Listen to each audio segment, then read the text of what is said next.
Hey, look at Jimmy. He has made such a fantastic body. Huh, it's all steroids. What do you mean? Do you really think this kind of body can be made naturally? It is from the use of anabolic steroids.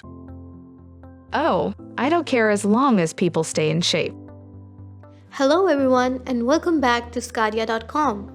Alena might not know the importance of anabolic steroids, but we certainly want to know about it. Well, anabolic steroids are man-made molecules that have legitimate medicinal uses. If we talk about steroids in general, there are two types, synthetic and natural. And the synthetic ones are betamethasone, cortisone, dexamethasone, fluorocortisone, hydrocortisone, methylprednisolone, prednisone, and triamcinolone. We're going to be discussing their medicinal uses ahead, so stick around. So what about the natural steroids? Well, the story of natural steroids began from kidneys, and from kidneys to adrenal medulla. Well, the story of natural steroids began from the kidneys.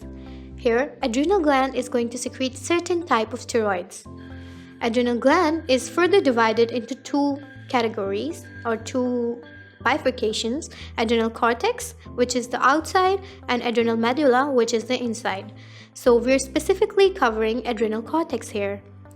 Adrenal cortex further has three layers: zona glomerulosa, zona fasciculata, and zona reticularis. All these three layers are going to secrete certain type of steroids with it. All these three layers are going to secrete certain type of steroids. If you talk about the outermost layer, zona glomerulosa, it's going to secrete aldosterone. And we all know that aldosterone is important for the regulation of BP by absorption of sodium and excretion of potassium.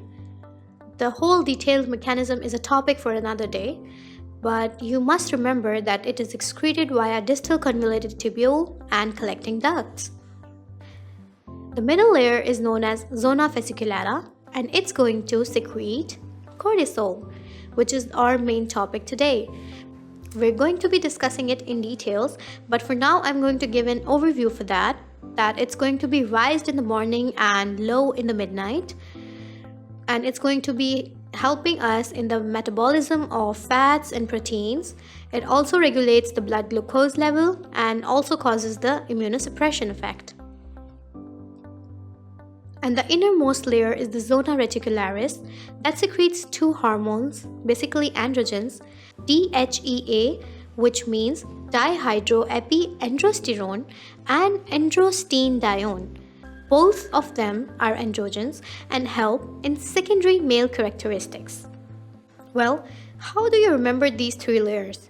We have a simple mnemonic for you called 3S.